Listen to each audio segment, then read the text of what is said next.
आओ सतसंगी जनो, मन बिरतियां नूं एकाग्रता विच लिआउंदे होए एक बारी सारे प्यार नाल उचारण करो। आखो जी सतनाम वाहिगुरु।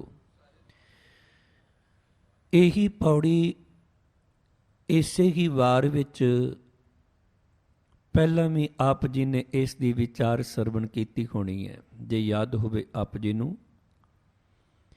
12वीं पौड़ी वो गुरु रामदास पिता जी की उचारण की हुई है, ये गुरु अर्जुन देव पिता जी की उचारण की हुई है। फर्क कितना है, किते किते थोड़ा जिहा पाठ भेद है, नहीं तो बिल्कुल सेम है।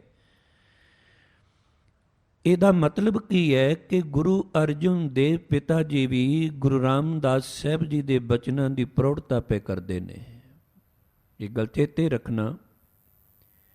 जिस तरह के होर भी कई ऐसे श्लोक ने या जिहड़े पहला जिवें गुरु नानक साहब जी ने उचारण किया श्लोक आद सच जुगाद सच हैपी सच नानक होसी पी सच, यही श्लोक सुखमनी साहब बाणी विच जदों 17वीं अष्टपदी आरंभ होण लगदी है, उत्थे केवल भब्बे नूं बिहारी दी थां ते गुरु साहब ने सिहारी पा दित्ती है।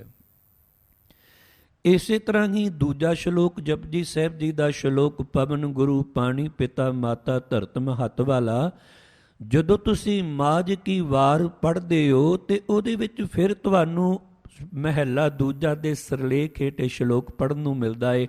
थोड़ा बहुता पाठ भेद है। होर भी कई ऐसे श्लोक शब्द ने जिहड़े जो पहले पातशाही ने उचारण किए ते उस दी प्रौढ़ता लई दूजे पातशाह जी होर गुरु साहिबान ने फिर उचारण किए। जिहड़ी 12वीं पौड़ी है उहदे नाल जिहड़ा पहला श्लोक सी मल जूई भरिया, वो नाल नीला काला खिदोलड़ा, ये सारा दा जिक्र आया सी। उत्थे भाव जिस गोंदे तो गोइंदवाल की जमीन लैके गुरु साहब ने नगर वसाया सी ना, ते उस तो बाद कुछ समय बाद जिहड़े उच्च जाति श्रेणी वाले अपने आप नूं बड़े महान समझते ने, उन्होंने गोंदे दे पुत्रां नूं चुकिया बई तुसी जाके फिर दोबारा अपना हक जताओ, ये तो सब कुछ साडा है, सानू भी सरदारी का रुपया। इथों ज्ञानी हरबंस सिंह होरां ने लिखिया होया है। जदों गए गुरु साहब जी ने कहा नहीं, ये सारा कुछ पहला पैसे दे के जमीन खरीदी गई है, इसलिए इत्थे तुहाडा कोई हक नहीं, इत्थे हक हुण गुरु अते गुरु दीआं संगतां दा है। पर कहंदे ने खडूर साहब दा एक मरवाखा खत्तरी, वो भी गुरु घर दे नाल बड़ी ईर्खा करदा सी। उसने फिर एक केस कहंदे ने लाहौर विच भी कीता गया। उत्थों दा लाहौर दा जिहड़ा उस वेले सी मुखी, वो आके उन्हें गोइंदवाल साहब की धरती ते आके वेखिया गुरु साहब जी किवें परोपकार करते हैं, किवें इत्थे लोड़वंदां दीआं लोड़ां पूरीआं हो रहीआं ने, किवें निआसरिਆਂ नूं आसरे दिते जा रहे ने, भुखिਆਂ नूं प्रसाद पानी छकाया जा रहा है। उन्हें मुकदमा मूलों रद्द कर दिता, ना कोई गवाही भुगती। फिर जदों आ मरवाहा खत्तरी खडूर साहब वाला, इन्हें भी ईर्खा करके फिर दोबारा आखन लगे चलो इत्थे नहीं ते जाके आपां होर किते अपील, दिल्ली जाके अपील करवा दी, उत्थे भी अपील खारिज हो गई। फिर कहंदे ने काला चोला पा के बादशाह किते आउंदा होवे, उहदे अगे लेट जाना अपना दुखड़ा दसन वास्ते। फिर भी ऐसा भी कुछ होया, पर क्योंकि वो हर पक्ष तो झूठे सन ते इसे करके झूठियां दी फरियाद जिहड़ी है वो बादशाह दे दर ते ना सुनी गई ते इत्थे मुकदमा उन्हां नूं हारना पिया। भावें उन्होंने खैबाजी ते बड़ी गुरु घर दे नाल रखी। याद रखना, कई बारी ना असी किसी दी चुक विच आके, भावें सानू किसी दे बारे कोई जानकारी ना होवे, मैनू किसी बारे कोई पता ना होवे, मैनू आके कोई कवे फलाना मनुख इस तरह दा है, ते मैं ओदी चुक विच आके ओदे बारे कुछ ऐसा बोल देवां, मैनू जानकारी, मैं जानदा ही कोई नहीं किसी दे बारे, केवल किसी दे कहण दे उत्ते चुक विच आ जाना ते सच जानना। इसे तरह ही आप जो कुछ ना कर सकते होण, वो किसी नूं अगे कर देंदे ने, किसे तो काम करवांदे ने। ਵੀ ਮੇਰੀ ਤੇ ਹੁਣ ਪੇਸ਼ ਜਾਂਦੀ ਕੋਈ ਨਹੀਂ, ਜੇ ਮੈਂ ਕੁਝ ਕੀਤਾ ਤੇ ਮੇਰਾ ਪਰਦਾ ਤੇ ਛੇਤੀ ਨਸ਼ਰ ਹੋ ਜਾਏਗਾ। ਇਸ ਕਰਕੇ ਕਈ ਤੇ ਪੈਸੇ ਦੇ ਕੇ ਵੀ ਗਲਤ ਕੰਮ ਕਰਵਾਉਂਦੇ ਨੇ, ਕਿਸੇ ਤੋਂ ਪੈਸੇ ਦੇ ਕੇ ਵੀ ਐਸਾ ਕੰਮ ਕਰਵਾਇਆ ਜਾਂਦਾ ਹੈ। ਇਹ ਖਾਲੂ ਬੰਦੇ ਜਿਨ੍ਹਾਂ ਦੇ ਅੰਦਰ, ਯਾਦ ਰੱਖਣਾ ਗੁਰੂ ਕੇ ਪਿਆਰ ਵਾਲਿਓ, ਈਰਖਾ ਹੁੰਦੀ ਹੈ, ਈਰਖਾ। ਇਹ ਦੁਵੈਤ ਤੇ ਈਰਖਾ ਜਿਸ ਬੰਦੇ ਦੇ ਅੰਦਰ ਹੈ ਨਾ, ਉਹ ਭਾਵੇਂ ਸਤਿਗੁਰ ਕੋਲ ਆ ਕੇ ਵੀ ਕਿਉਂ ਨਾ ਇੱਥੇ ਬੈਠਾ ਰਵੇ, ਤਾਂ ਵੀ ਉਹ ਗੁਰੂ ਦੇ ਜਿਹੜੇ ਗੁਣ ਨੇ ਨਾ, ਉਹ ਲੈ ਨਹੀਂ ਸਕਦਾ। ਕਿਉਂ? ਕਿਉਂਕਿ ਉਹਦੇ ਅੰਦਰ ਦੁਵੈਤ ਹੈ, ਉਹਦੇ ਅੰਦਰ ਈਰਖਾ ਹੈ। ਹੁਣ ਚੰਦਨ ਦਾ ਰੁੱਖ ਦੇਖੋ ਹੁੰਦਾ ਤੇ ਬਿਲਕੁਲ ਛੋਟਾ ਹੈ, ਪਰ ਜਿਹੜਾ ਵੀ ਰੁੱਖ ਉਹਦੇ ਕੋਲ ਹੁੰਦਾ ਹੈ, ਉਹਨਾਂ ਨੂੰ ਸੁਗੰਧਿਤ ਕਰ ਦਿੰਦਾ ਹੈ। ਉਹਨਾਂ ਰੁੱਖਾਂ ਨੂੰ ਵੀ ਜਿਨ੍ਹਾਂ ਦੀ ਲੱਕੜੀ ਬਿਲਕੁਲ ਵਿੰਗੀ ਟੇਢੀ, ਕਿਸੇ ਕੰਮ ਨਹੀਂ ਆਉਂਦੀ। ਭਗਤ ਕਬੀਰ ਜੀ ਦਾ ਬਚਨ, ਕਬੀਰ ਚੰਦਨ ਕਾ ਬਿਰਵਾ ਭਲਾ, ਬੇੜਿਓ ਢਾਕ ਪਲਾਸ, ਓਏ ਵੀ ਚੰਦਨ ਹੋਏ ਰਹੇ ਬਸੇ ਜੋ ਚੰਦਨ ਪਾਸ। ਨਾਲ ਦੂਜਾ ਪੱਖ ਇਹ ਵੀ ਕਹਿ ਦਿੱਤਾ, ਕਹਿਣ ਲੱਗੇ ਇੱਕ ਬਾਂਸ ਦਾ ਬੂਟਾ ਵੀ ਹੁੰਦਾ ਹੈ। ਬਾਂਸ ਦਾ ਬੂਟਾ ਬੜਾ ਉੱਚਾ ਤੇ ਲੰਮਾ ਹੁੰਦਾ ਹੈ, ਜੇ ਉਹ ਵੀ ਕਿਤੇ ਚੰਦਨ ਦੇ ਕੋਲ ਹੋਵੇ, ਬਾਕੀ ਤੇ ਸੁਗੰਧਿਤ ਹੋ ਜਾਂਦੇ ਨੇ, ਪਰ ਬਾਂਸ ਦਾ ਬੂਟਾ ਬੜਾ ਹੰਕਾਰਿਆ ਹੁੰਦਾ ਹੈ, ਅੰਦਰੋਂ ਖੋਖਲਾ ਹੁੰਦਾ ਹੈ, ਬੜੀਆਂ ਹਉਮੈ ਦੀਆਂ ਗੰਢਾਂ ਹੁੰਦੀਆਂ ਨੇ ਉਹਨੂੰ, ਉੱਚਾ ਲੰਮਾ ਵੀ ਬੜਾ ਹੁੰਦਾ ਹੈ। ਕਹਿੰਦੇ ਨੇ ਵੇਖਿਓ ਕਿਤੇ ਗੁਰੂ ਸਾਡਾ ਚੰਦਨ ਦੀ ਨਿਆਈ ਹੈ। ਮੈਂ ਬੇਨਤੀ ਕਰਾਂ, ਸਤਿਗੁਰ ਬਾਵਨ ਚੰਦਨੋ ਬਾਂਸ ਸੁਬਾਸ ਕਰੇ ਲਾਖੀਨਾ, ਇਹ ਭਾਈ ਗੁਰਦਾਸ ਜੀ ਦੇ ਬਚਨ ਨੇ। ਉਹ ਤੇ ਭਾਈ ਸਾਹਿਬ ਤੇ ਇੱਥੋਂ ਤੱਕ ਕਹਿੰਦੇ ਨੇ, ਮੇਰਾ ਗੁਰੂ ਤੇ ਇਹੋ ਜਿਹਾ ਚੰਦਨ ਹੈ, ਬਾਂਸ ਵਰਗੇ ਹੰਕਾਰੀ ਮਨੁੱਖਾਂ ਅੰਦਰ ਵੀ ਆਪਣੇ ਗੁਣ ਟਿਕਾ ਦਿੰਦੇ ਨੇ। ਮੇਰੇ ਸਤਿਗੁਰੂ ਜੀ ਅੰਦਰ ਇੰਨੀ ਵਡਿਆਈ ਹੈ, ਜੇ ਰਹਿਮਤ ਆ ਜਾਵੇ ਬਖਸ਼ਿਸ਼ ਕਰ ਦੇਣ ਕਿਸੇ ਤੇ, ਜਿੰਨਾ ਮਰਜ਼ੀ ਕੋਈ ਹੰਕਾਰੀ ਹੋਵੇ।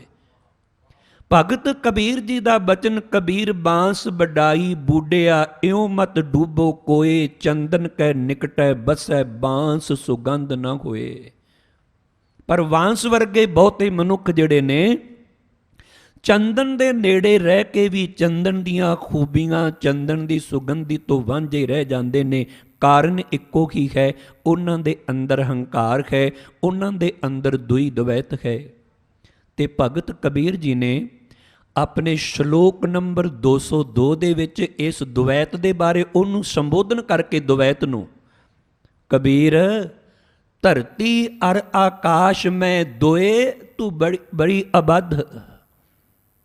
ਦੋਏ ਦਾ ਅਰਥ ਹੈ ਦੁਵੈਤ, ਧਰਤੀ ਤੋਂ ਲੈ ਕੇ ਆਕਾਸ਼ ਤੱਕ ਵਿੱਚ ਤੇਰਾ ਵੱਧ ਕਰਨਾ, ਤੈਨੂੰ ਮਾਰਨਾ ਬੜਾ ਮੁਸ਼ਕਲ ਹੈ। ਖਟ ਦਰਸ਼ਨ ਸੰਸੇ ਪਰੇ ਅਰ 84 ਸਿੱਧ। ਕਹਿੰਦੇ ਨੇ ਆ ਜਿਹੜੇ 6 ਭੇਖ, ਜੋਗੀ, ਜੰਗਮ, ਸਰੇਵੜੇ, ਸੰਨਿਆਸੀ, ਇਹ 6 ਭੇਖ ਮੰਨੇ ਗਏ ਨੇ। ਕਹਿੰਦੇ ਨੇ ਇਹਨਾਂ ਵਿੱਚ ਵੀ ਦੁਵੈਤ ਆ ਜੇ, ਇੱਕ ਦੂਜੇ ਨਾਲ ਮਿਲ ਕੇ ਬੈਠਣ ਨੂੰ ਤਿਆਰ ਕੋਈ ਨਹੀਂ ਹੁੰਦੇ। ਦੁਵੈਤ ਆ ਜਾਏ ਨਾ ਤੇ ਸਿੱਖ ਕੋਲੋਂ ਵੀ ਨਫ਼ਰਤ ਕਰਨੀ ਸ਼ੁਰੂ ਕਰ ਦਿੰਦਾ। ਜੇ ਦੁਵੈਤ ਹੋਵੇ ਤੇ ਫਿਰ ਸਿੱਖ ਆਪਣੇ ਗੁਰੂ ਕੋਲ ਆ ਕੇ ਕੁਝ ਵੀ ਨਹੀਂ। ਅਰ 84 ਸਿੱਧ, ਜਿਹੜੇ ਅਸ 84 ਸਿੱਧ ਬਣੇ ਫਿਰਦੇ ਨੇ, ਇਹਨਾਂ ਨੂੰ ਵੀ ਦੁਵੈਤ ਨੇ ਕੋਈ ਨਹੀਂ ਬਖਸ਼ਿਆ। ਦੋਏ ਤੂੰ ਬੜੀ ਅਬਧ, ਤੂੰ ਬੜੀ ਤਕੜੀ ਹੈ, ਤੈਨੂੰ ਮਾਰਨਾ, ਤੈਨੂੰ ਮਕਾਉਣਾ ਬੜਾ ਮੁਸ਼ਕਲ ਹੈ। ਪਰ ਇਹਨੂੰ ਕਿਵੇਂ ਮਾਰਿਆ ਜਾ ਸਕਦਾ ਹੈ? ਨਾਲ ਹੀ 203 ਨੰਬਰ ਤੇ 204 ਨੰਬਰ ਸ਼ਲੋਕ, ਕਬੀਰ ਮੇਰਾ ਮੁਝ ਮੈਂ ਕਿਛ ਨਹੀਂ, ਜੋ ਕਿਛ ਕੈਸੋ ਤੇਰਾ, ਤੇਰਾ ਤੁਝ ਕੋ ਸੌਂਪਤੇ ਕਿਆ ਲਾਗੈ ਮੇਰਾ, ਕਬੀਰ ਤੂੰ ਤੂੰ ਕਰਤਾ ਤੂੰ ਹੁਆ, ਮੁਝ ਮੈਂ ਰਹਾ ਨਾ ਹੂੰ, ਜਬ ਆਪਾ ਪਰਕਾ ਮਿਟ ਗਿਆ, ਜਤ ਦੇਖੋ ਤਤ ਤੂੰ। ਗੱਲ ਤੇ ਇੱਥੇ ਆਪਾਂ ਮਿਟਾਉਣ ਵਾਲੀ ਹੈ। ਮੈਂ ਬੇਨਤੀ ਕਰਾਂ ਖਾਸ ਕਰਕੇ ਗੁਰੂ ਦੇ ਦਰ ਤੇ, ਜਦੋਂ ਅਸੀਂ ਸਾਰੇ, ਭਾਵੇਂ ਕੋਈ ਮੇਰੇ ਵਰਗਾ ਇੱਥੇ ਵਕਤਾ ਬੋਲਣ ਵਾਲਾ ਏ, ਭਾਵੇਂ ਤੁਸੀਂ ਸਰੋਤੇ ਹੋ ਸਾਰੇ, ਇਹ ਨਹੀਂ ਵਕਤਾ ਇੱਥੇ ਬੋਲਦਾ ਆਪਣੀ ਮਰਜ਼ੀ ਗੁਰਮਤਿ ਦੇ ਸਿਧਾਂਤਾਂ ਤੋਂ ਉਲਟ ਕੋਈ ਗੱਲ ਕਰਕੇ ਚਲਾ ਜਾਵੇ। ਨਾ, ਆਪਣੀ ਮਰਜ਼ੀ ਨਹੀਂ ਉਹ ਕਰ ਸਕਦਾ। ਜੋ ਉਹਦੇ ਸਾਹਮਣੇ ਗੁਰਬਾਣੀ ਦੀਆਂ ਪੰਕਤੀਆਂ ਨੇ, ਉਹਦੇ ਦਾਇਰੇ ਵਿੱਚ ਰਹਿ ਕੇ ਉਹਨੂੰ ਗੱਲ ਕਰਨੀ ਚਾਹੀਦੀ ਹੈ। ਸਰੋਤਿਆਂ ਨੂੰ ਵੀ ਕਦੇ ਵੀ ਇੱਥੇ ਗੁਰੂ ਘਰ ਵਿੱਚ ਇੱਥੇ ਆ ਕੇ ਆਪਣੀਆਂ ਸਿਆਣਪਾਂ ਜਿਹੜੀਆਂ ਨੇ ਨਾ, ਇਹ ਤੇ ਸਾਨੂੰ ਇੱਥੇ ਛੱਡ ਕੇ ਆਉਣਾ ਪਵੇਗਾ ਗੁਰੂ ਦੇ ਦਰ ਤੇ। ਪਰ ਜਿਹੜੇ ਗੁਰੂ ਘਰ ਦੇ ਵਿਰੋਧੀ, ਫਿਰ ਉਹ ਕਹਿੰਦੇ ਨੇ ਗੋਂਦੇ ਦਾ ਵੱਡਾ ਪੁੱਤਰ ਤੇ ਮਰ ਗਿਆ, ਸਾਰੀ ਉਮਰ ਈਰਖਾ ਕਰਦਾ ਹੀ ਮਰ ਗਿਆ। ਛੋਟੇ ਪੁੱਤਰ ਨੂੰ ਉਹਦੀ ਮਾਂ ਗੁਰੂ ਦੇ ਦਰ ਤੇ ਲੈ ਕੇ ਆਈ, ਭੁੱਲ ਬਖਸ਼ਾਈ।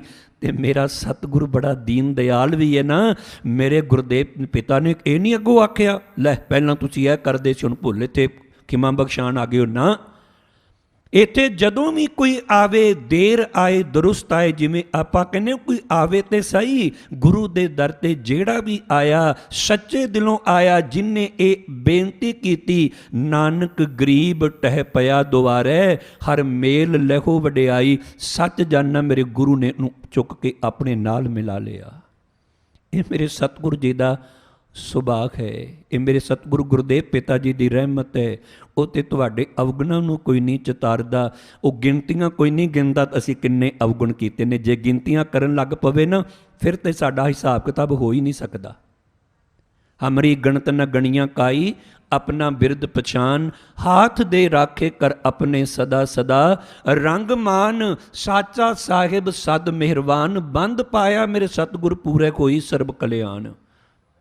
ਅੱਜ ਦੇ ਇਹਨਾਂ ਅੰਮ੍ਰਿਤਮਈ ਬਚਨਾਂ ਵਿੱਚ ਉਸੇ ਹੀ 12ਵੀਂ ਪੌੜੀ ਦੀ ਫਿਰ ਪ੍ਰੌੜਤਾ ਕਰਦੇ ਹੋਏ ਸਤਿਗੁਰੂ ਗੁਰੂ ਅਰਜਨ ਦੇਵ ਪਿਤਾ ਜੀ ਵੀ ਇੱਥੇ ਫਰਮਾ ਰਹੇ ਨੇ, ਨਾਨਕ ਪਹਿਲੀ ਪੰਕਤੀ ਇਸ ਪੌੜੀ ਦੀ, ਨਾਨਕ ਵੈਸੇ ਤੇ ਨਾਨਕ ਪਦ ਅਖੀਰ ਤੇ ਆਉਂਦਾ ਹੈ, ਸਤਿਗੁਰਾਂ ਦੀ ਮੌਜ ਹੈ, ਕਿਤੇ ਵਿਚਕਾਰ ਕਿਤੇ ਪਹਿਲਾਂ, ਬਹੁਤੀ ਥਾਈਂ ਅਖੀਰ ਤੇ ਆਇਆ। ਅੱਜ ਇੱਥੇ ਪਹਿਲੀ ਪੰਕਤੀ ਦੇ ਵਿੱਚ ਹੀ ਨਾਨਕ ਪਦ ਦੀ ਵਰਤੋਂ ਗੁਰੂ ਅਰਜਨ ਦੇਵ ਪਿਤਾ ਜੀ ਨੇ ਕੀਤੀ। ਹੇ ਨਾਨਕ ਆਖ, ਕੀ ਆਖ, ਵਿਚਾਰੇ ਸੰਤ ਮੁਨ ਜਨਾ, ਜਿਹੜੇ ਸੰਤ ਲੋਕ ਨੇ, ਪ੍ਰਭੂ ਦੇ ਪਿਆਰੇ ਲੋਕ ਨੇ, ਜਿਹੜੇ ਮੁਨ ਜਨ ਨੇ, ਅਤੇ 4 ਵੇਦ ਕਹਿੰਦੇ ਨੇ ਵਿਚਾਰੇ, ਭਾਵੇਂ ਇਹ ਵਿਚਾਰ ਕਰਦੇ ਨੇ ਤੇ 4 ਵੇਦ ਵੀ ਇਹੀ ਗੱਲ ਕਹਿੰਦੇ ਨੇ। ਯਾਦ ਰੱਖਣਾ ਵੇਦਾਂ ਦੇ ਵਿੱਚ ਵਧੀਆ ਗੱਲਾਂ ਵੀ ਹੈਗੀਆਂ ਨੇ, ਸਿਮਰਤੀਆਂ ਦੇ ਵਿੱਚ, ਸ਼ਾਸਤਰਾਂ ਵਿੱਚ, ਇਹ ਸਾਰੇ ਉਹਨਾਂ ਵਿੱਚ ਚੰਗੀਆਂ ਗੱਲਾਂ ਵੀ ਹੈਗੀਆਂ ਨੇ। ਪਰ ਜਿੱਥੇ ਵੇਖਿਆ ਗੁਰਦੇਵ ਪਿਤਾ ਜੀ ਨੇ ਲੋਕੀ ਚੰਗੀਆਂ ਗੱਲਾਂ, ਪ੍ਰਭੂ ਦੇ ਨਾਮ ਦੀ ਗੱਲ ਨੂੰ ਗ੍ਰਹਿਣ ਕਰਨ ਦੀ ਥਾਂ ਤੇ ਕਰਮਕਾਂਡੀ ਬਣਦੇ ਜਾ ਰਹੇ ਨੇ। ਮੇਰੇ ਗੁਰਦੇਵ ਪਿਤਾ ਨੇ ਫਿਰ ਉੱਥੇ ਸੱਚ ਕਹਿਣ ਤੋਂ ਸੰਕੋਚ ਨਹੀਂ ਕੀਤਾ।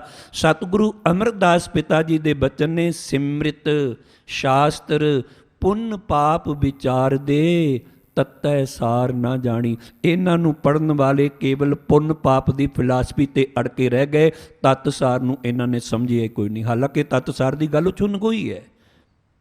ਤਤੈ ਸਾਰ ਨਾ ਜਾਣੀ, ਗੁਰੂ ਬਾਝੋ ਤਤੈ ਸਾਰ ਨਾ ਜਾਣੀ, ਤੈਹੀ ਗੁਣੀ ਸੰਸਾਰ ਭ੍ਰਮ ਸੁੱਤਾ, ਸੁੱਤਿਆਂ ਰਹਿਣ ਵਿੰਘਾਣੀ। ਗੁਰ ਕਿਰਪਾ ਤੇ ਸੇ ਜਨ ਜਾਗੇ, ਜਿਨ੍ਹਾਂ ਹਰ ਮਨ ਵਸਿਆ, ਬੋਲਹਿ ਅੰਮ੍ਰਿਤ ਬਾਣੀ।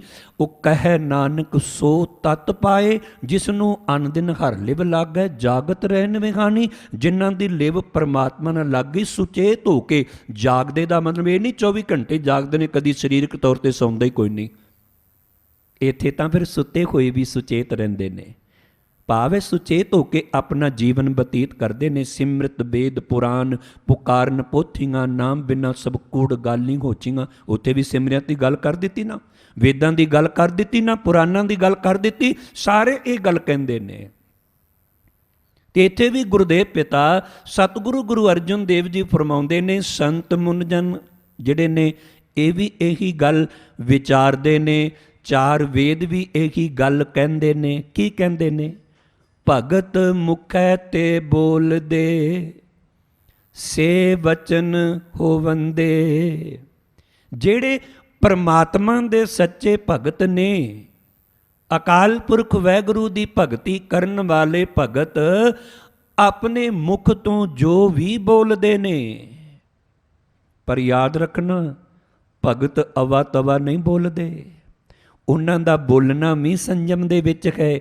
ਇੱਕ ਦਿਨ ਮੈਂ ਪਹਿਲਾਂ ਵੀ ਵਿਚਾਰ ਕੀਤੀ ਸੀ ਨਾ, ਵੀ ਬਹੁਤਾ ਨਹੀਂ ਬੋਲਦੇ ਭਗਤ, ਜਿੰਨਾ ਕੁ ਬੋਲਦੇ ਨੇ ਸਹੀ ਬੋਲਦੇ ਨੇ, ਜਿੱਥੇ ਬੋਲਣ ਦੀ ਲੋੜ ਹੈ ਉੱਥੇ ਬੋਲਦੇ ਨੇ। ਇਹ ਨਹੀਂ ਸਮਾਂ ਵਿਹਾ ਗਿਆ ਤੇ ਬਾਅਦ ਵਿੱਚ ਬੋਲੇ, ਨਾ, ਐਸਾ ਵੀ ਨਹੀਂ ਹੈ। ਧੰਨ ਗੁਰੂ ਨਾਨਕ ਪਿਤਾ ਜੀ ਨੇ ਜਦੋਂ ਐਮਨਾਬਾਦ ਵਿਖੇ ਬਾਬਰ ਵੱਲੋਂ ਉੱਥੇ ਖੂਨ ਦੀ ਹੋਲੀ ਖੇਡੀ ਗਈ ਤੇ ਸਤਿਗੁਰੂ ਨੇ ਭਾਈ ਲਾਲੂ ਨੂੰ ਸੰਬੋਧਨ ਕਰਦਿਆਂ ਬਚਨ ਆਖੇ ਸਨ, ਸੱਚ ਕੀ ਬਾਣੀ ਨਾਨਕ ਆਖੇ, ਸੱਚ ਸੁਣਾਏ ਸੀ ਸੱਚ ਕੀ ਵੇਲਾ। ਵੀ ਇਹ ਜੋ ਸੱਚ ਦਾ ਸੁਣਾਉਣ ਦਾ ਵੇਲਾ ਹੈ ਨਾ, ਸਾਜਾਂ ਨਾ ਕਈ ਵਾਰੀ ਸਮਾਂ ਵਿਹਾ ਜਾਂਦਾ ਹੈ ਤੇ ਉਸ ਤੋਂ ਬਾਅਦ ਬੰਦਾ ਫਿਰ ਸੱਚ ਬੋਲਦਾ ਹੈ, ਫਿਰ ਉਹਦਾ ਕੋਈ ਬਹੁਤਾ ਫਾਇਦਾ ਵੀ ਨਹੀਂ ਹੁੰਦਾ। ਸੱਪ ਲੰਘ ਗਿਆ, ਸੱਪ ਦੀ ਪਿੱਛੇ ਲਕੀਰ ਨੂੰ ਕੁੱਟੀ ਜਾਓ, ਪਿੱਟੀ ਜਾਓ, ਕੀ ਹੋਵੇਗਾ? ਕੁਛ ਨਹੀਂ ਹੋਣ ਵਾਲਾ। ਇਸ ਕਰਕੇ ਭਗਤ ਜਨ ਜਦੋਂ ਵੇਲਾ ਹੁੰਦਾ ਕਿ ਬੋਲਣ ਦਾ ਬੋਲਦੇ ਨੇ। ਅੱਜ ਭਗਤ ਕਬੀਰ ਜੀ, ਭਗਤ ਰਵਿਦਾਸ ਜੀ, ਭਗਤ ਨਾਮਦੇਵ ਜੀ, ਭਾਈ ਸਾਹਿਬ ਜੀ ਭਗਤ ਨਾਮਦੇਵ ਦੇ ਸ਼ਬਦ ਪੜ੍ਹ ਰਹੇ ਸਨ। ਭਗਤ ਨਾਮਦੇਵ ਨੇ ਬੋਲਿਆ, ਸੱਚ ਬੋਲਿਆ, ਉਹਨਾਂ ਦੇ ਸਾਹਮਣੇ ਡਟ ਕੇ ਬੋਲਿਆ ਹੈ। ਭਗਤ ਕਬੀਰ ਜੀ ਨੇ ਸੱਚ ਬੋਲਿਆ, ਭਗਤ ਰਵਿਦਾਸ ਜੀ ਨੇ ਬੋਲਿਆ, ਕਿਉਂਕਿ ਇਹ ਲੋਕ ਕਹਿੰਦੇ ਸਨ ਅਸੀਂ ਉੱਚੀ ਜਾਤ ਸ਼੍ਰੇਣੀ ਵਾਲੇ, ਤੇ ਬਣਾਇਆ ਕਿਨੇ? ਆਪੇ ਹੀ ਬਣ ਗਏ। ਮੈਂ ਹੀ ਆਪਣੇ ਆਪ ਨੂੰ ਆਖੀ ਜਾਵਾਂ ਬੜਾ ਮਹਾਨ ਆ, ਦੱਸੋ ਹੋਰ ਕੋਈ ਮੈਨੂੰ ਮੰਨੇ ਭਾਵੇਂ ਨਾ ਮੰਨੇ। ਆਪਣੇ ਮੂੰਹ ਮੀਆਂ ਮਿੱਠੂ ਬਣੀ ਜਾਣਾ, ਇਹ ਤੇ ਸਾਰੇ ਨੇ। ਸਭ ਕੋ ਪੂਰਾ ਆਪੇ ਹੋਵੇ, ਘੱਟ ਨਾ ਕੋਈ ਆਕੇ। ਆਪਣੇ ਆਪ ਨੂੰ ਸਾਰੇ ਪੂਰੇ ਸੂਰੇ ਕਹਿੰਦੇ ਨੇ ਕਿ ਮੈਂ ਹੀ ਪੂਰਾ ਵਾਂ, ਬਾਕੀ ਤੇ ਸਾਰੇ ਕੁਝ ਵੀ ਨਹੀਂ, ਖਾਲੀ ਨੇ ਜਾਂ ਅਧੂਰੇ ਨੇ।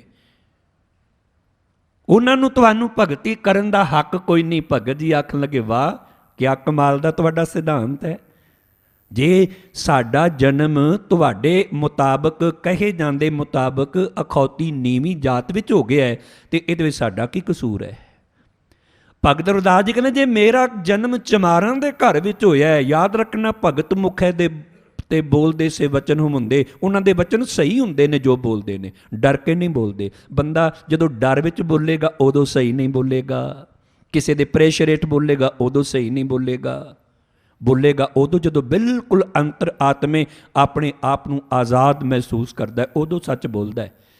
ਤੇ ਭਗਤ ਸਾਹਿਬਾਨ ਆਜ਼ਾਦ ਨੇ, ਕਿਸੇ ਤੋਂ ਡਰਦੇ ਕੋਈ ਨਹੀਂ। ਇੱਕੋ ਹੀ ਡਰ ਹੈ ਉਹਨਾਂ ਨੂੰ, ਉਸ ਕਰਤੇ ਅਕਾਲ ਪੁਰਖ ਵਾਹਿਗੁਰੂ ਦਾ, ਪ੍ਰਮਾਤਮਾ ਦਾ ਡਰ ਉਹਨਾਂ ਦੇ ਹਿਰਦੇ ਵਿੱਚ ਸਦਾ ਵਸਿਆ ਹੋਇਆ, ਉਹ ਤੋਂ ਸਦਾ ਡਰ ਕੇ ਰਹਿੰਦੇ ਨੇ। ਤੇ ਯਾਦ ਰੱਖਣਾ, ਜਿਹੜਾ ਉਹਦੇ ਤੋਂ ਡਰਦਾ ਜੇ ਹੋਰ ਕਿਸੇ ਤੋਂ ਡਰਦਾ ਨਹੀਂ, ਇਹਦਾ ਮਤਲਬ ਇਹ ਨਹੀਂ ਹੋਰਨਾਂ ਨੂੰ ਡਰਾਉਂਦਾ ਹੈ, ਨਾ, ਡਰਾਉਂਦਾ ਵੀ ਕੋਈ ਨਹੀਂ ਤੇ ਕਿਸੇ ਤੋਂ ਡਰਦਾ ਵੀ ਕੋਈ ਨਹੀਂ। ਨਾ ਲੋਕ ਲਾਜ ਤੋਂ ਡਰਦਾ, ਉਹ ਲੋਕੀ ਕੀ ਆਖਣਗੇ, ਇਹ ਕੀ ਹੋਵੇਗਾ।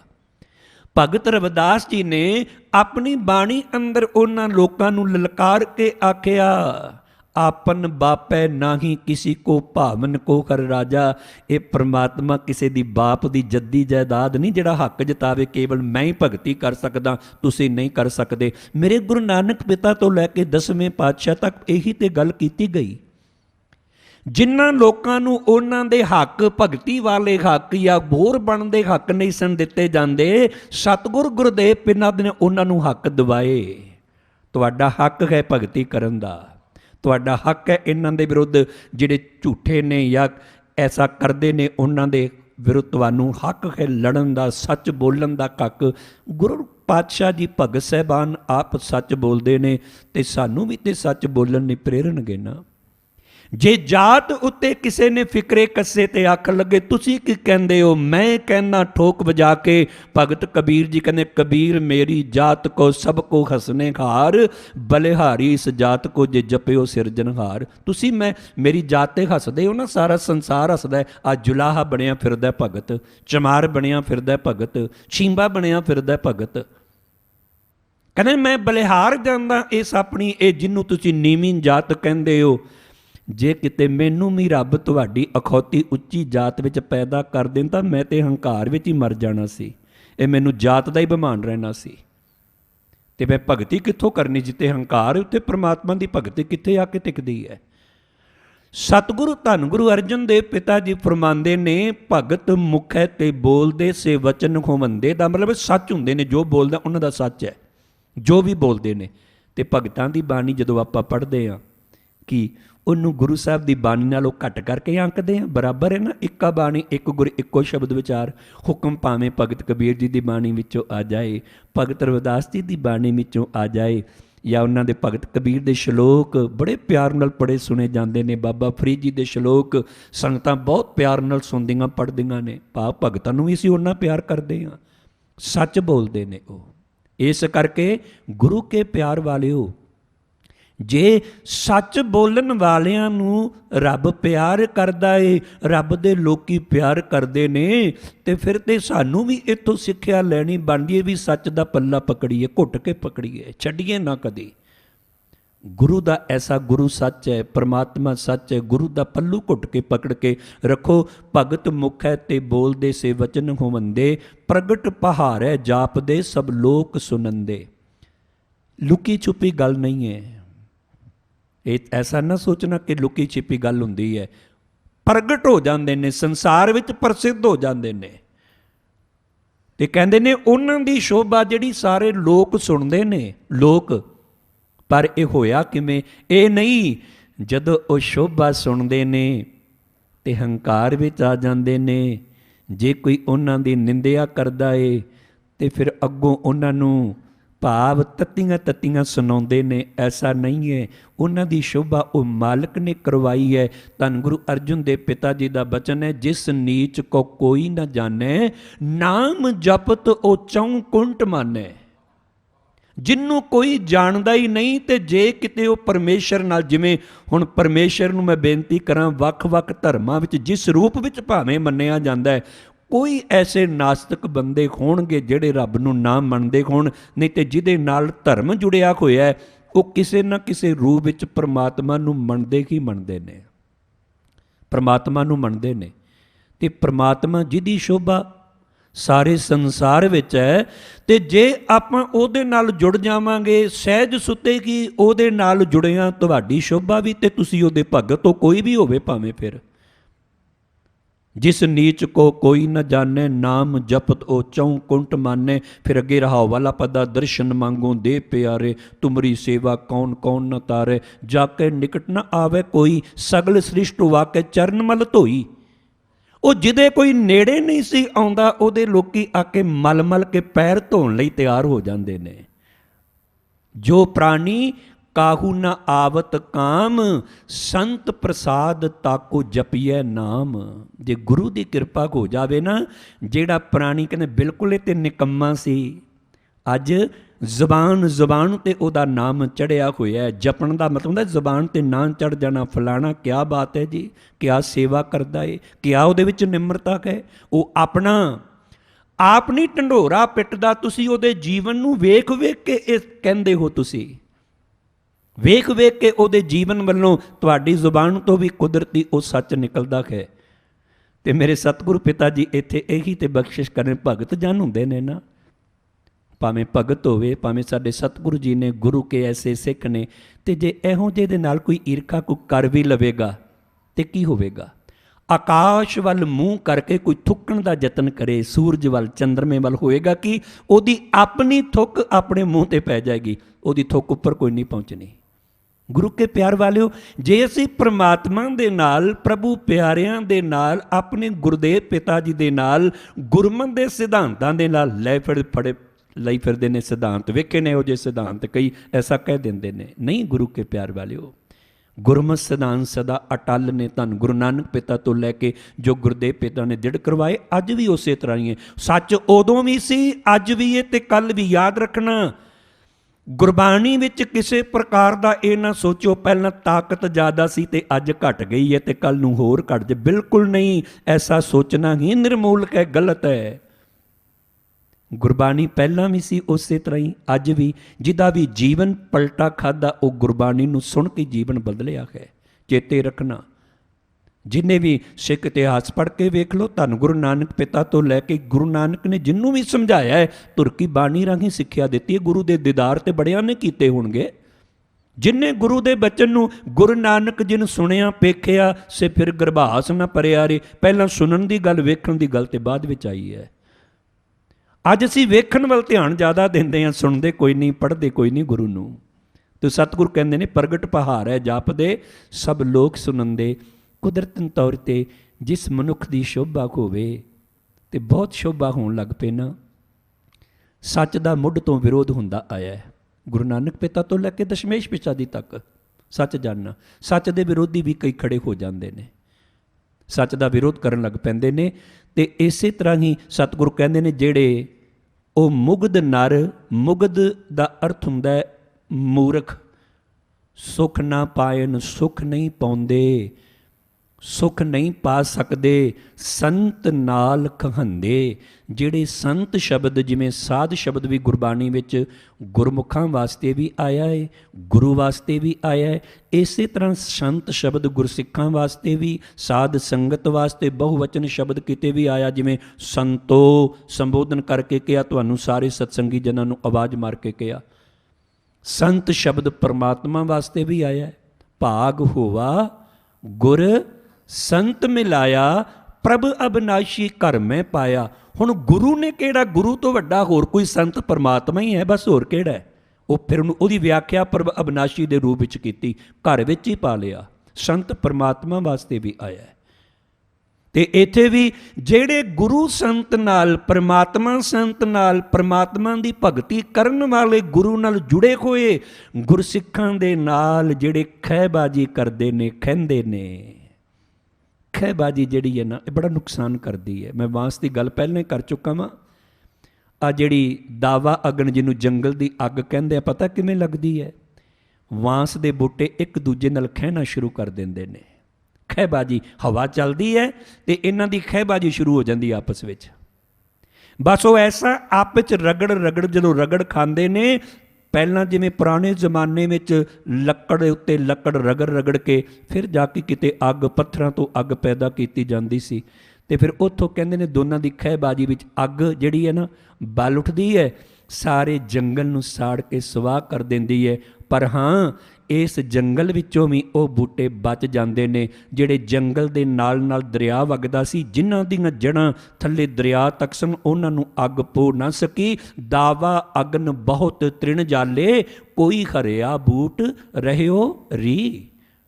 ਯਾਦ ਰੱਖਣਾ, ਸੰਸਾਰ ਵਿੱਚ ਇਹੋ ਜਿਹੇ ਈਰਖਾਲੂ ਬੰਦੇ ਅੱਗ ਲਗਾਉਣ ਨੂੰ ਆਪ ਪਿੱਛੇ ਹਟ ਜਾਂਦੇ ਨੇ, ਅੱਗ ਲਗਾ ਕੇ ਆਪ ਤਮਾਸ਼ਬੀਨ ਹੋ ਕੇ ਤਮਾਸ਼ਾ ਵੇਖਦੇ ਨੇ। ਪਰ ਜਿਹੜੇ ਪ੍ਰਭੂ ਦੇ ਪਿਆਰੇ ਹੁੰਦੇ ਨੇ, ਉਹਨਾਂ ਨੂੰ ਕੋਈ ਬਹੁਤਾ ਫਰਕ ਨਹੀਂ ਪੈਂਦਾ ਇਹਨਾਂ ਦੀ ਖਹਿਬਾਜ਼ੀ ਨਾਲ। ਇਹ ਖਹਿੰਦੇ ਨੇ ਉਹਨਾਂ ਦੇ ਨਾਲ। ਫਿਰ ਸਤਿਗੁਰੂ ਜੀ ਅੱਗੇ, ਓਏ ਲੋਚਨ ਉਹਨਾਂ ਗੁਣੇ ਨੂੰ, ਓਏ ਅਹੰਕਾਰ ਸੜਨਦੇ। ਕਹਿੰਦੇ ਨੇ ਬੜੀ ਕਮਾਲ ਦੀ ਗੱਲ ਹੈ, ਨਾਲੇ ਤੇ ਉਹਨਾਂ ਵਰਗੇ ਹੋਣਾ ਚਾਹੁੰਦੇ ਨੇ, ਓਏ ਲੋਚਨ ਉਹਨਾਂ ਗੁਣੇ ਨੂੰ, ਉਹਨਾਂ ਦੇ ਗੁਣ ਚਾਹੁੰਦੇ ਨੇ ਸਾਡੇ ਵਿੱਚ ਆ ਜਾਣ, ਤੇ ਨਾਲੇ ਹੰਕਾਰ ਨਹੀਂ ਛੱਡਦੇ, ਹੰਕਾਰ ਦੀ ਅੱਗ ਵਿੱਚ ਸੜਦੇ ਪਏ ਨੇ।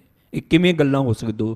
ਜੇ ਮੈਂ ਕਿਸੇ ਨਾਲ ਈਰਖਾ ਕਰਦਾ, ਮੈਂ ਪਹਿਲਾਂ ਬੇਨਤੀ ਕੀਤੀ ਸੀ, ਮੈਂ ਕਦੀ ਉਹਦਾ ਗੁਣ ਨਹੀਂ ਲੈ ਸਕਾਂਗਾ, ਭਾਵੇਂ ਜਿੰਨਾ ਮਰਜ਼ੀ ਗੁਣਵਾਨ ਹੋਵੇ ਕੋਈ ਵੀ। ਜੇ ਮੈਂ ਮੇਰੇ ਹਿਰਦੇ ਪਰ ਉਹਦੇ ਵਿੱਚ ਈਰਖਾ ਭਰੀ ਹੋਈ ਹੈ ਤੇ ਮੈਂ ਕੁਝ ਨਹੀਂ ਲੈ ਸਕਾਂਗਾ। ਸੱਚ ਜਾਣਨਾ, ਜੇ ਗੁਰੂ ਦੇ ਦਰ ਤੋਂ ਕੁਝ ਲੈਣਾ ਤੇ ਇੱਥੇ ਨਿਮਰਤਾ ਜਾਂ ਕਿਸੇ ਗੁਰਮੁਖ ਪਿਆਰੇ ਦੀ ਸੰਗਤ ਚੋਂ ਕੁਝ ਲੈਣਾ, ਉਹਦੇ ਪ੍ਰਤੀ ਈਰਖਾ ਰੱਖਣ ਦੀ ਲੋੜ ਕੋਈ ਨਹੀਂ। ਓਏ ਲੋਚਨ ਉਹਨਾਂ ਗੁਣੇ ਨੂੰ, ਓਏ ਅਹੰਕਾਰ ਸੜਨ ਦੇ। ਅੱਜ ਦਾ ਜਿਹੜਾ ਹੁਕਮ ਆਇਆ ਨਾ, ਤੇ ਉਹਦਾ ਦੂਸਰੇ ਪਦੇ ਵਿੱਚ ਗੁਰੂ ਸਾਹਿਬ ਜੀ ਨੇ ਸੰਤ ਕਾ ਮਾਰਗ ਧਰਮ ਕੀ ਪੌੜੀ ਕੋ ਵੱਡ ਭਾਗੀ ਪਾਏ। ਉੱਥੇ ਵੀ ਗੁਰੂ ਦਾ ਮਾਰਗ, ਗੁਰੂ ਦਾ ਮਾਰਗ ਹੀ ਧਰਮ ਦੀ ਪੌੜੀ ਹੈ। ਸੰਤ ਕਾ ਮਾਰਗ, ਉੱਥੇ ਗੁਰੂ ਦਾ ਮਾਰਗ। ਗੁਰਸਿੱਖ ਮੀਤ ਚੱਲੋ ਗੁਰ ਚਾਲੀ। ਪਰ ਕੋਈ ਵੱਡਿਆਂ ਭਾਗਾਂ ਵਾਲਾ ਪ੍ਰਾਪਤ ਕਰ ਸਕਦਾ ਹੈ ਜਿਹਦੇ ਅੰਦਰ ਇਹ ਸਾਰੀ ਅਦਵੈਤਵਾਦ ਹੈ, ਜਿਹਦੇ ਅੰਦਰ ਈਰਖਾ ਭਰੀ, ਉਹ ਕਿੱਥੋਂ ਲੈ ਲਵੇਗਾ? ਉਹ ਅਹੰਕਾਰ ਸੜਨ ਦੇ। ਫਿਰ ਸਤਿਗੁਰੂ ਜੀ ਵੇਖੋ, ਇਹੋ ਜਿਹੀਆਂ ਵੱਲ ਵੇਖ ਕੇ ਫਿਰ ਮੇਰੇ ਸਤਿਗੁਰੂ ਦਇਆ ਦੇ ਘਰ ਵਿੱਚ ਆ ਜਾਂਦੇ ਨੇ। ਓਏ ਵਿਚਾਰੇ ਕਿਆ ਕਰੇ ਜਾਂ ਭਾਗ ਧੁਰ ਮੰਦੇ। ਇਹ ਵਿਚਾਰੇ ਵੀ ਕੀ ਕਰਨ, ਇਹਨਾਂ ਦੇ ਵੱਸ ਵੀ ਕੀ ਹੈ? ਇਹਨਾਂ ਤੋਂ ਮਾਲਕ ਨੇ ਕਰਮ ਹੀ ਐਸੇ ਕਰਵਾਏ ਨੇ, ਇਹਨਾਂ ਦੇ ਸੰਸਕਾਰ ਪੱਕ ਗਏ ਨੇ, ਹੋਰ ਕੁਝ ਕਰ ਹੀ ਨਹੀਂ ਸਕਦੇ। ਇਹ ਈਰਖਾ ਤੋਂ ਇਲਾਵਾ ਹੋਰ ਕੁਝ ਨਹੀਂ। ਸਾਰੀ ਉਮਰ ਇਹ ਈਰਖਾ ਹੀ ਕਰਦੇ ਮਰ ਜਾਂਦੇ ਨੇ। ਭਾਗ ਧੁਰ ਤੋਂ ਹੀ ਮੰਦੇ ਹੋ ਗਏ, ਉਹਨਾਂ ਦੇ ਕਰਮ ਹੀ ਐਸੇ ਕੀਤੇ ਸਨ। ਜੋ ਮਾਰੇ ਤਿਨ ਪਾਰ ਬ੍ਰਹਮ ਸੇ ਕਿਸੇ ਨਾ ਸੰਦੇ। ਜੋ ਪਾਰ ਬ੍ਰਹਮ ਵੱਲੋਂ ਮਾਰੇ ਗਏ, ਪਾਰ ਬ੍ਰਹਮ ਲੋਕ ਮਾਰੇ ਹੋਏ ਕੌਣ ਨੇ? ਜਿਹੜੇ ਉਹਨੂੰ ਚੇਤੇ ਨਹੀਂ ਕਰਦੇ। ਯਾਦ ਰੱਖਣਾ, ਸਰੀਰਕ ਤੌਰ 'ਤੇ ਆਪਾਂ ਸਾਰੇ ਜਿਉਂਦੇ ਹਾਂ, ਪਰ ਗੁਰਬਾਣੀ ਨੇ ਜੋ ਜਿਉਂਦਿਆਂ ਦੀ ਪਰਿਭਾਸ਼ਾ ਦਿੱਤੀ, ਸੋ ਜੀਵਿਆ ਜਿਸ ਮਨ ਵਸਿਆ ਸੋਏ, ਨਾਨਕ ਅਵਰ ਨਾ ਜੀਵੈ ਕੋਏ। ਜੇ ਜੀਵੈ, ਜੇ ਉਹਨੂੰ ਵਿਸਾਰ ਕੇ ਜਿਉਂਦਾ, ਰੱਬ ਨੂੰ ਵਿਸਾਰ ਕੇ ਜੀਵਨ ਜੀ ਰਿਹਾ। ਜਿਉਣ ਵਾਲੇ ਜਿਉਂਦੇ ਨੇ ਬੜੇ ਪਾਪੀ ਲੋਕ। ਪੱਤ ਲੱਥੀ ਜਾਏ, ਆਪਣੀ ਪੱਤ ਲੁਹਾ ਕੇ ਜਿਉਂਦਾ, ਤੇ ਪੱਤ ਲੁਹਾ ਕੇ ਜਿਉਣਾ ਵੀ ਕੋਈ ਜੀਵਨ ਹੈ? ਸਭ ਹਰਾਮ ਜੇਤਾ ਕਿਛ ਖਾਏ, ਜੋ ਖਾ ਰਿਹਾ ਸਭ ਹਰਾਮ ਹੈ। ਜੋ ਵੀ ਉਹ ਕਰ ਰਿਹਾ ਹੈ। ਇਸ ਕਰਕੇ ਜੋ ਪਾਰ ਬ੍ਰਹਮ ਵੱਲੋਂ ਮਾਰੇ ਗਏ ਨਾ, ਉਹ ਕਿਸੇ ਦੇ ਨਹੀਂ ਹੁੰਦੇ। ਜਿਹੜੇ ਰੱਬ ਦਾ ਨਹੀਂ ਹੋਇਆ, ਤੁਹਾਡਾ ਕਿੱਥੋਂ ਹੋ ਜਾਏਗਾ? ਉਹ ਜਿਹੜਾ ਗੁਰੂ ਦਾ ਨਹੀਂ ਹੋਇਆ, ਤੁਹਾਡਾ ਕਿੱਥੋਂ ਹੋ ਜਾਏਗਾ? ਜਿਸ ਔਰੰਗਜ਼ੇਬ ਨੇ ਆਪਣੇ ਪਿਤਾ ਨੂੰ ਖੰਨੀ ਖੰਨੀ ਰੋਟੀ ਦੇ ਕੇ ਜੇਲ੍ਹ ਤੜਫਾ ਕੇ ਮਾਰਿਆ, ਆਪਣੇ ਪਿਤਾ ਦੀ ਆਪਣੇ ਭਰਾਵਾਂ ਦੀਆਂ ਲਾਸ਼ਾਂ ਤੋਂ ਲੰਘ ਕੇ ਰਾਜ ਤਖਤ ਤੱਕ ਪਹੁੰਚਿਆ, ਉਹ ਤੋਂ ਕਿੰਨੀ ਉਮੀਦ ਕੀਤੀ ਜਾ ਸਕਦੀ ਹੈ ਗੁਰੂ ਘਰ ਨਾਲ ਕਿੰਨਾ ਕੁ ਪਿਆਰ ਕਰੇਗਾ? ਬਾਅਦ ਵਿੱਚ ਜਾ ਕੇ ਭਾਵੇਂ ਉਹਨੂੰ ਪਛਤਾਣਾ ਪਿਆ। ਕਹਿੰਦੇ ਉਸ ਸਰਾਣੇ ਥੱਲੋਂ ਇੱਕ ਲੈਟਰ ਚਿੱਠੀ ਮਿਲੀ ਸੀ, ਉਹਨੇ ਖੁਦਾ ਅੱਗੇ ਬੇਨਤੀ ਕੀਤੀ ਸੀ ਜੇ ਅਗਲਾ ਜਨਮ ਮਨੁੱਖਾ ਦਵੇ, ਇਹਨਾਂ ਨੂੰ ਬਾਦਸ਼ਾਹ ਨਾ ਬਣਾਈ ਮੈਨੂੰ। ਕਹਿੰਦੇ ਨੇ ਮਰਨ ਵੇਲੇ ਉਹਦੇ ਸਰਾਣੇ ਥੱਲੋਂ ਚਿੱਠੀ ਮਿਲੀ, ਪਛਤਾਵਾ ਹੈ ਉਹਨੂੰ ਜੋ ਮੈਂ ਕੀਤਾ ਰਿਹਾ। ਸਤਿਗੁਰੂ ਦੀ ਜਦੋਂ ਫਤਿਹ ਦੀ ਚਿੱਠੀ ਜਫਰਨਾਮਾ ਭੇਜੀ ਸੀ ਨਾ ਪੜ੍ਹ ਕੇ, ਸਤਿਗੁਰ ਕਿਰਪਾ ਕਰਦੇ ਨੇ, ਕਿਸੇ ਦੇ ਨਹੀਂ ਹੁੰਦੇ। ਵੈਰ ਕਰਨ ਨਿਰਵੈਰ ਨਾਲ, ਧਰਮ ਨਿਆਏ ਪਚੰਦੇ। ਨਿਰਵੈਰਾਂ ਨਾਲ ਜਿਹੜੇ ਵੈਰ ਕਰਦੇ ਨੇ, ਨਿਰਵੈਰਾਂ ਨਾਲ ਜੇ ਵੈਰ ਚਲਾਏਂਦਾ, ਤਿੰਨ ਵਿੱਚੋਂ ਤਿਸਤਿਆ ਨਾ ਕੋਏ। ਕਹਿੰਦੇ ਨੇ ਫਿਰ ਕੁਦਰਤ ਦਾ ਜਿਹੜਾ ਧਰਮ ਹੈ ਨਾ, ਨਿਆਂ, ਉਹਦੇ ਕਾਰਨ ਉਹਨਾਂ ਨੂੰ ਪਚਣਾ ਪੈਂਦਾ ਹੈ। ਜਿਵੇਂ ਠੀਕ ਹੈ ਦੁਨਿਆਵੀ ਤੌਰ 'ਤੇ ਕਿਤੇ ਜੱਜ ਵੀ ਐਸਾ ਗਲਤ ਫੈਸਲਾ ਦੇ ਦਿੰਦੇ ਨੇ, ਵਿਕ ਜਾਂਦੇ ਨੇ, ਪਰ ਬਹੁਤ ਵਾਰੀ ਤੇ ਫੈਸਲੇ ਠੀਕ ਹੀ ਹੁੰਦੇ ਨੇ ਨਾ। ਕਈ ਵਾਰੀ ਆਪਾਂ ਜੋ ਉਹਨੇ ਗਲਤ ਕੰਮ ਕੀਤਾ ਉਹਦੀ ਸਜ਼ਾ ਨੂੰ ਮਿਲਦੀ ਹੈ। ਤੇ ਨਾਲੇ ਇਹ ਤੇ ਮਾਲਕ ਦੇ ਸਾਚਾ ਸਾਹਿਬ ਸਾਚ ਨਾਏ, ਮਾਲਕ ਵੀ ਸੱਚਾ, ਉਹਦਾ ਨਿਆਂ ਸੱਚਾ। ਉੱਥੇ ਕੋਈ ਗੁਜ਼ਾਰਿਸ਼ ਨਹੀਂ, ਕੋਈ ਸਿਫਾਰਿਸ਼ ਨਹੀਂ, ਕੋਈ ਦਲੀਲ ਨਹੀਂ, ਕੋਈ ਅਪੀਲ ਨਹੀਂ, ਕੋਈ ਵਕੀਲ ਨਹੀਂ। ਜੇ ਵਕੀਲ ਹੈ ਤੇ ਮੇਰਾ ਗੁਰੂ ਹੈ। ਗੁਰੂ ਕਿਰਪਾ ਕਰਦੇ ਸਾਡੀ ਸਤਿਗੁਰੂ ਅੱਗੇ ਵਕਾਲਤ ਕਰ ਸਕਦੇ ਨੇ। ਤੇ ਮੇਰੇ ਗੁਰਦੇਵ ਪਿਤਾ ਵੈਰ ਕਰਨ ਨਿਰਵੈਰ ਨਾਲ, ਧਰਮ ਨਿਆਏ ਪਚੰਦੇ। ਭਾਈ ਸਾਹਿਬ ਭਾਈ ਵੀਰ ਸਿੰਘ ਦੀ ਕਵਿਤਾ ਇੱਕ ਰੁੱਖ ਲੋਕਾਂ ਨੂੰ ਕੀ ਕਹਿ ਰਿਹਾ ਹੈ ਵੇਖੋ। ਧਰਤੀ ਦੇ ਇਹ ਤੰਗ ਦਿਲ ਲੋਕੋ, ਨਾਲ ਅਸਾਂ ਕਿਉਂ ਲੜਦੇ? ਚੌੜੇ ਦਾਓ ਅਸਾਂ ਨਹੀਂ ਵਧਣਾ, ਸਿੱਧੇ ਜਾਣਾ ਚੜ੍ਹਦੇ। ਉਹ ਘੇਰੇ ਤੇ ਫੈਲਾਓ ਸਾਡੇ ਵਿੱਚ ਅਸਮਾਨਾ ਹੁਸਨ, ਉਹ ਗਿੱਠ ਥਾਂ ਧਰਤੀ ਤੇ ਮੱਲੀ, ਅਜੇ ਤੁਸੀਂ ਹੋ ਲੜਦੇ। ਸਾਡਾ ਵੇਖੋ ਉੱਪਰ ਫੈਲਾਏ ਤੇ ਧਰਤੀ, ਗਿੱਠ ਧਰਤੀ ਅਸੀਂ ਥੱਲੇ ਮੱਲੀ ਹੋਈ ਹੈ। ਸਾਜਾਨਾ ਇਹੀ ਸਾਡਾ ਸਿੱਖ ਕੌਮ, ਕਿੰਨਾ ਕੁ ਸਾਰੇ ਵਰਗ ਨੂੰ ਵੇਖੀਏ, ਪੰਜਾਬ ਗਿੱਠ ਕੋ ਧਰਤੀ ਬਣਦਾ, ਭਾਵੇਂ ਬਾਕੀ ਥਾਰਾਂ 'ਤੇ ਫਿਰ ਵੀ ਖਾਮ ਖਾਈ ਸਾਡੇ ਮਗਰ ਪਏ ਹੋਏ ਨੇ। ਬਿਨਾਂ ਮਤਲਬ ਤੋਂ ਹੀ ਹੱਥ ਧੋ ਕੇ ਕੋਈ RSS ਦੇ ਰੂਪ ਵਿੱਚ, ਕੋਈ ਕਿਸੇ ਰੂਪ ਵਿੱਚ ਸਿੱਖੀ ਸਿਧਾਂਤਾਂ ਨੂੰ ਖੋਰਾ ਲਾਉਣ ਦਾ ਯਤਨ ਕਰਦੇ ਪਏ ਨੇ। ਐਵੇਂ ਨਿਰਵੈਰਾਂ ਨਾਲ ਗੁਰੂ ਘਰ ਸਦਾ ਨਿਰਵੈਰ ਰਿਹਾ। ਜੇ ਨਿਰਵੈਰ ਨਾ ਹੁੰਦਾ ਗੁਰੂ ਘਰ, ਤੇ ਕਦੀ ਇਹਨਾਂ ਦੇ ਜਨੇਊ ਵਾਸਤੇ, ਇਹਨਾਂ ਦੇ ਟਿੱਕੇ ਵਾਸਤੇ ਗੁਰੂ ਕੁਰਬਾਨੀ ਕਰਦੇ? ਮੈਨੂੰ ਕੀ ਲੈਣਾ, ਮਰਦੇ ਹੋ ਮਰੀ ਜਾਓ, ਐਸਾ ਤੇ ਨਹੀਂ ਕਿਹਾ। ਜਿਹੜੇ ਆਏ ਉਹਨਾਂ ਦੀ ਬਾਂਹ ਪਕੜੀ, ਪਰ ਇਹ ਲੋਕ ਅੱਜ ਨਿਰਵੈਰ ਗੁਰੂ ਨਾਲ, ਨਿਰਵੈਰ ਗੁਰੂ ਦੇ ਸਿੱਖਾਂ ਨਾਲ ਵੈਰ ਚਲਾਉਂਦੇ ਨੇ। ਇਹਨਾਂ ਨੂੰ ਕੀਤਾ ਤੇ ਭੁਗਤਣਾ ਹੀ ਪੈਣਾ। ਜਿੰਨੇ ਵੀ ਕੀਤਾ ਉਹਦਾ ਫਲ ਮਿਲਿਆ। ਜੋ ਸੰਤ ਸਰਾਪਿਆ ਸੇ ਫਿਰੇ ਭਵੰਦੇ। ਜਿਹੜੇ ਗੁਰੂ ਵੱਲੋਂ ਦੁਰਕਾਰੇ ਹੋਏ ਨੇ, ਸਰਾਪਿਆ ਗੁਰੂ ਕਿਸੇ ਨੂੰ ਸਰਾਪ ਨਹੀਂ, ਕਿਉਂਕਿ ਸ਼ਬਦਾਵਲੀ ਉਹੀ ਵਰਤੀ ਹੈ। ਜਿਹੜੇ ਗੁਰੂ ਵੱਲੋਂ ਸਮਝੋ ਫਿਟਕਾਰੇ, ਗੁਰੂ ਦੀ ਗੱਲ ਸੁਣਦੇ ਹੀ ਕੋਈ ਨਹੀਂ, ਉਹ ਆਪਣੀ ਜ਼ਿੰਦਗੀ ਭਟਕ ਕੇ ਗਵਾ ਦਿੰਦੇ ਨੇ। ਅਖੀਰਲੀ ਪੰਕਤੀ, ਪੇੜ ਮੁੰਡਾ ਹੂੰ ਕੱਟਿਆ ਤਿਸ ਡਾਲ ਸੁਗੰਦੇ। ਕਹਿੰਦੇ ਅਸਲ ਗੱਲ ਤੇ ਇਹ ਹੈ, ਜਿਹੜੇ ਰੁੱਖ ਨੂੰ ਮੁੱਢ ਤੋਂ ਹੀ ਕੱਟ ਦਿੱਤਾ ਗਿਆ ਤੇ ਕਹੀਏ ਉਹਦੀਆਂ ਡਾਲੀਆਂ ਹਰੀਆਂ ਰਹਿਣ, ਉਹਦੇ ਪੱਤੇ ਸਹੀ ਸਲਾਮਤ ਰਹਿਣ, ਉਹਨੂੰ ਫੁੱਲ ਲੱਗਣ, ਐਸਾ ਤੇ ਹੋ ਨਹੀਂ ਸਕਦਾ। ਜਿਹੜਾ ਮੁੱਢ ਤੋਂ ਰੁੱਖ ਕੱਟਿਆ ਜਾਏ, ਉਹਦੀਆਂ ਡਾਲੀਆਂ ਵੀ ਸੁੱਕ ਜਾਂਦੀਆਂ ਨੇ। ਗੁਰੂ ਕੇ ਪਿਆਰ ਵਾਲਿਓ, ਆਓ ਅਸੀਂ ਉਸ ਮੁੱਢ ਦੇ ਨਾਲ ਜੁੜੀਏ ਜਿਹਨੂੰ ਨਾ ਕੋਈ ਕੱਟ ਸਕਦਾ ਹੈ, ਨਾ ਜਿਹਨੂੰ ਕੋਈ ਸਾੜ ਸਕਦਾ ਹੈ।